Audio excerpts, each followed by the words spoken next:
আসসালামু আলাইকুম, কেমন আছেন সবাই? আজ আপনাদের সাথে শেয়ার করব বেগুনের চাটনি রেসিপি। এটাকে আচারের রেসিপি বললেও চলে। আমার একটা ছোট বোন যে আমাকে ফেসবুক পেজে আমাকে খুব সাপোর্ট করে, আমার বিগ ফ্যান বললেই চলে। ও আমাকে একদিন বলছিল, আপু বেগুনের চাটনি রেসিপিটা দিও। তো হয়ে গেছে 1.5-2 মাস, কিন্তু আমার দেওয়া হয় নাই। তাই ভাবলাম আমি এটা তৈরি করেই দেখি, আর যেহেতু বলছে তাহলে ভিডিওটা করে নিই।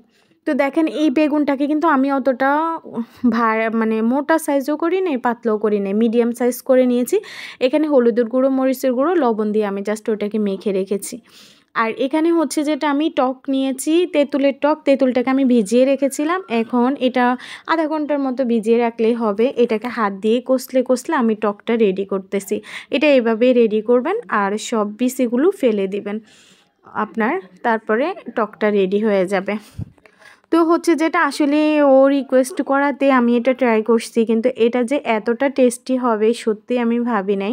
আপনার খিচুড়ির সাথে দারুণ লাগে। আর আমি তো মানে কি দিয়ে খেয়েছি অবশ্যই আমি শেয়ার করব। তো দেখেন আমার টকটা রেডি হয়ে গেছে। এইদিকে আমি বেগুনগুলো ভাজতে চলে আসছি।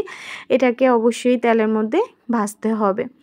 তো আমি সবগুলোকে ভেজে নিচ্ছি। আসলে হচ্ছে এটা আমি আরেকটা রেসিপি, যেটা আমার মায়েদের সময়ের বউভাত বলে যেটাকে, আপনার ওই যে চাউলের যে ছোট ছোট অংশ খুদ বলে যেটাকে, এটা আমি বাজার থেকে কিনে এনেছিলাম।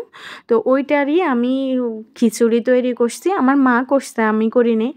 আর ওইটা দিয়ে আমি এই চাটনিটা খেয়েছি। সত্যি অসাধারণ লাগছে, মানে কি যে টেস্টি, জাস্ট আপনারা একবার বানিয়ে খেয়ে দেখতে পারেন। আসলে খুব মজার একটা রেসিপি। তো দেখেন আমি বেগুনগুলোকে তেল থেকে উঠিয়ে নিয়ে এখন আমি আলাদাভাবে হচ্ছে আপনার তেল দিয়ে দিয়েছি। আমি কিন্তু সয়াবিন তেল দিয়ে এটা করেছি। এটা কিন্তু সরিষার তেল দিয়ে করে, বা সরিষার আমি মনে করি যে সয়াবিন তেল দিয়েও করা যায়। সরিষার তেল দিলে হচ্ছে যেটা আমরা মনে করি যে এটা সরিষার তেল মানুষের জন্য ভালো। আসলেই তা না। আপনারা যদি জানেন যে সরিষার তেল হচ্ছে সয়াবিন তেল বা সাদা তেলের থেকেও বেশি ক্ষতিকারক, এটা যদি মানুষ মানে জানে, তাহলে হয়তো এটাকে বলবে না যে এটা আসলে মানুষের উপকার হয়। তো যাই হোক, এখানে হচ্ছে যেটা আমি পাঁচফোড়ন দিয়ে দিয়েছি। দিয়ে কিছুক্ষণ ফ্রাই করে আমি এখানে হচ্ছে আপনার দিয়েছি টক অ্যাড করেছি। তারপরে হচ্ছে মরিচের গুঁড়া, চিলি ফ্লেক্স, যেটা হচ্ছে আপনার মরিচটাকে আমি তাওয়ার মধ্যে তেলে ওইটাকে আমি গুঁড়ো করে নিয়েছি।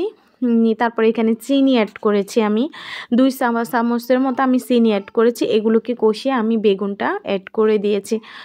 তারপর স্বাদ মতো দিয়েছি লবণ। এই সবগুলোকে দিয়ে আমি জাস্ট 2-3 মিনিট, এই সর্বোচ্চ 5 মিনিট আপনি এটাকে ফ্রাই করে নিতে পারেন। তারপরে হয়ে যাবে আপনার চাটনি। তো আজ এই পর্যন্ত, আল্লাহ হাফেজ। দেখেন আমি কী দিয়ে খেয়েছি। ওকে, বাই।